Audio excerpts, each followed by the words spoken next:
سلامونه ونیکې هیلې خوشحاله یم چې یو ځل بیا ستاسې په خدمت کې یم د بلاګر په کورس کې به نن په دې باندې کار وکړو چې بلاګ کاپي رایټ ته څنګه تغییر ورکړو یعنې کله چې موږ یو تیم تیار تیم راخیستی وي نو په هغه کې که تاسې وګورئ دلته کاپي رایټس وي لکه پاورډ بای بلاګر او په همدې شکل که نورو سایټونو نه مو اخیستی وي او دا سایټونه که تاسې وګورئ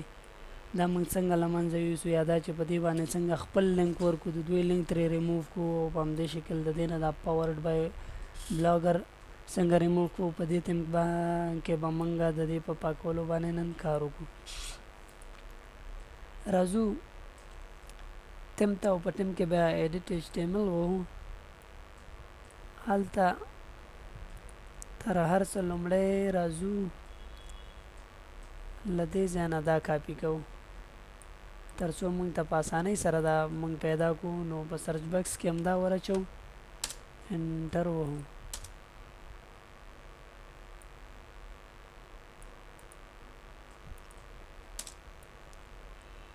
صرف پاورډ ووهو راوړي تاسې ګورئ دلته دی دا پاورډ بای بلاګر.com که چېرته تاسې وغواړئ چې دغه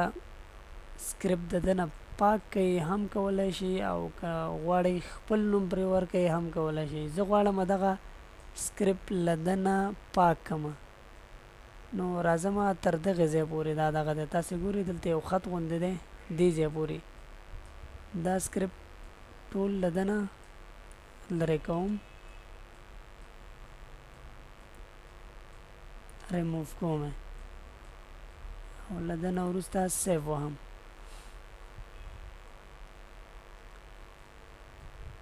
اوس ووهو راځو ګورو چې ریموف شو یا نه تاسې ګورئ کاپي رایټ 2013 پښتو لیکنې که چېرته په همدې شکل تاسې غواړئ د دې دا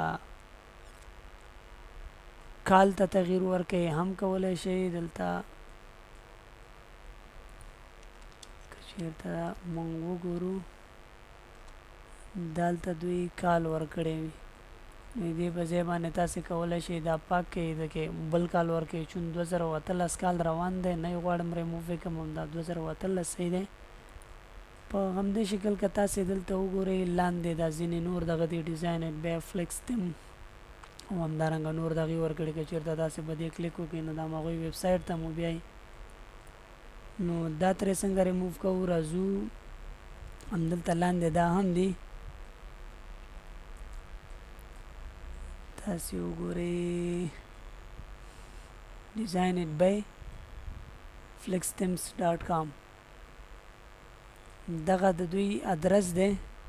لینک یې ورکړی پی دا لینک پاکوم په دې باندې زه خپل لینک ورکوم راځم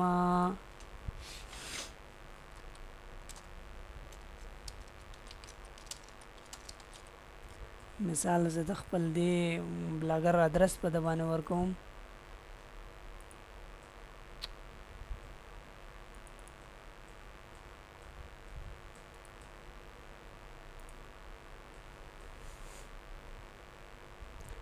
دا ادرس زه پې ورکوم نو کله چې په هغه باندې بیا څوک کلیک کوي نو ما ته به هغه ته به زما دا ویب سایټ اوپن کوي له ده نه وروسته دا نوم دی فلیکس ټیمز دی د ده په ځای خپل نوم ورکوم یا د خپل ویب سایټ نوم ورکوم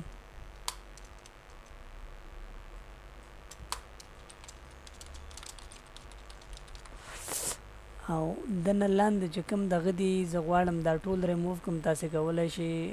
هغه باندې خپل ادرس هم ولګوئ او که نه غواړئ نو کولی شئ پاک یې کوئ دا ټول ریموف کوم سیو وهم کولی شئ له دې ځای نه دا دغه هم ریموف کوئ خپل نوم ورکوئ پې مثال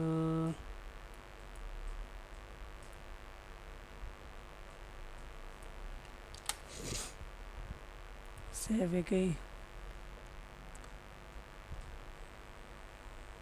راشئ ویو یې کوئ له دې نه وروسته تاسې وګورئ ډیزاین اټ بای پښتو ته پاملرنه. که چېرته زه وغواړم په دې ځای باندې خپل نوم ورکړم هم کولی شم. هر څه چې ستاسې مرضي وي هماغه نوم ورکئ پې او سیو یې کړئ.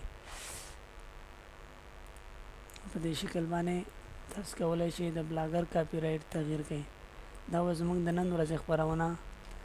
که چېرته مو خوښه شوې وي او غواړئ زموږ نورې ویډیوګانې ترلاسه کړئ نو پښتو کمپیوټري زده کړو چینل له ځانه سره سبسکرایب کړئ. تر هغې چې له یوې بلې خپرونې سره ستاسې په درانه حضور کې حاضرېږم په لوی الله تعالی مو سپارم. د خدای په امان.